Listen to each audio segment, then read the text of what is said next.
Today, I will show you how to make your video from looking like this to something like this.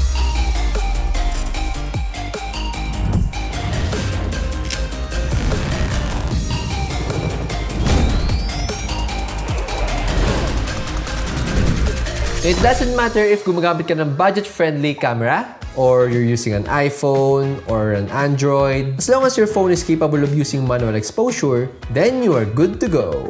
So buying an expensive camera won't fix any of these problems. That's why, what I will teach you today is on how to fix these problems by just tweaking some settings on your camera. And we will be talking about on how to light your shots to have a more interesting and professional-looking videos. Because lighting is the key that separates amateur-looking videos to professional-looking videos. So by the end of this one, you will learn about the different directions of light, how to use colors to make your images more interesting, and yung step-by-step process on how I light my videos to make my indoor shots look so much better. So, without further ado, let's get started.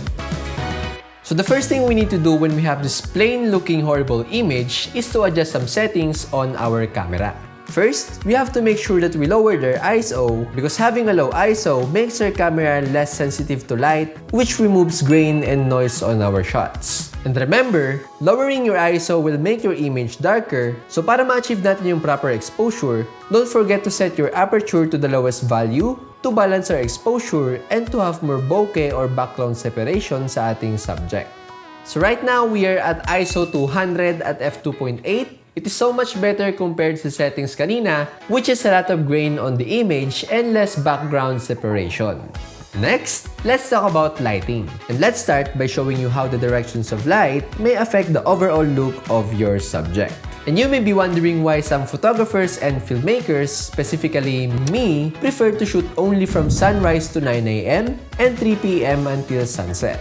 Kasi yung direction of light na nanggagaling sa sun affects the overall look of our videos and nung subject. Same goes kapag gumagamit tayo ng photography lights like this. Whenever we move our lights under the subject, pumumukha siyang horror or parang sa mga scary movies. Now, whenever we move our lights naman directly above the subject, magkakaroon siya ng raccoon eyes, which is may shadow under the eyes na almost the same if we are shooting kapag 12 ng tanghali. And when we move our light beside our subject, magkakaroon ng impression that our subject may be angry, disappointed, lonely, or planning to do something bad. This kind of lighting is always used on Hollywood films kasi it portrays a lot of emotion since our subject is lit on the other side of the face while having a lot of shadows on the opposite side. So now let's proceed on how I personally light my YouTube videos. After kong iset yung ISO and aperture to the lowest value, I'm going to prepare my key light, my fill light, and practical lights. So basically, our main light, also known as key light, is our primary source of light which lights up the scene at nung subject. So basically, it has the most power output. I'm using a Nanlite FS150 with a 90cm Nanlite parabolic softbox. Now let's turn the lights off and let's turn on our key light. For key lights, I usually place them 45 degrees from the side and slightly above the head of the subject. And as we rotate this knob, we can adjust the power output of the light. And remember, using a higher power output will cause some lights to spill on the background, which will also depend on what kind of look that you want. Also, aside from power output, the distance between your light and the subject will affect how harsh or soft yung light kapag tumama na sa face ng subject. The next thing we'll be talking about is fill light. For fill light naman, what I use is the Nanlite Forza 60 with a Nanlite 60cm softbox. And I use this one para ma-fill yung shadows and contrast from our key light. So basically, we'll be placing this one on the other side of my face. And for me, a 25 to 30% power output is enough.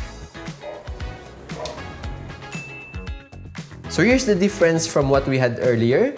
Here's the before, here's the after, here's the before, and here's the after. Now let's add some contrast to our overall image by adding some lights to our background. And I'll be using the PavoTube 15C from Nanlite. It's an RGB light with internal battery, which means we can use this wherever we like without plugging into an outlet. We can choose whatever colors we like, but I prefer using the color between blue and teal since ilalagay ko siya at my back, para magkaroon ng separation between my skin tone at nung background. You can also adjust the power and saturation of this light, but I prefer to using only about 60%. So now let's put it at the back of my computer monitor. So right here. Buti na lang may lalagyan dito, sobrang sakto ng placement. All we have to do is to adjust until it hits the roller blinds. At para magkaroon ng balance na exposure from here to here, at para ma-emphasize yung aking charging dock, I'm going to use another Pavo tube and set it to a cool white balance to light up this part of my composition. And I will put it where it can't be seen on our camera. And here's without the background light. And here's with the background light. And now let's talk about practical lights. Practical lights are basically any lights that we can add on our scene. The difference between practical light and other lights is that other lights such as key light and fill light are hidden on the frame. Hindi sila nakita sa ating shot.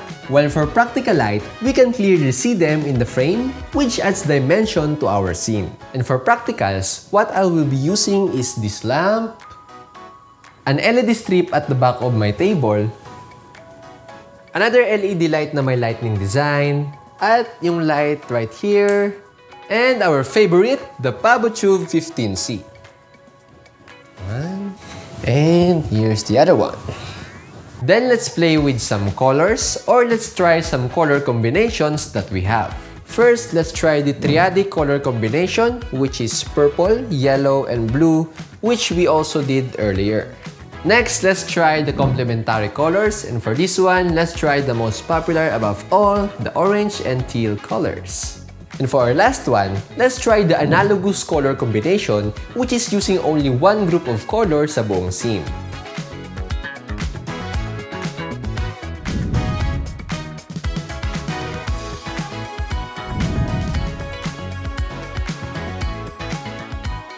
So before I end this video, I would like to tell you guys that we are giving away 3 sets of Pavo Tube 6C. So basically, we will have 3 winners. And yung Pavo Tube 6C is the same lang dito, except that it is half in size. So, perfect for travel, super compact, and pwede mong dalhin and gamitin wherever you like. Yes, it is half in size, pero they both offer the same features like, for example, you want to change the color to whatever you like, something like that. And you can also adjust the saturation and the power output of this light. And if you want pure white, you can change it to CCT mode, and then you can change to either a warm white or a cool white. So if you want to win the Pavo Tube 2 6C, all you have to do is to go to my Facebook page and check for the mechanics, and don't forget to give this video a thumbs up. So that's it for our tutorial. I hope to see you in the next one. And for those who are joining the giveaway, good luck to you guys, stay creative, and God bless.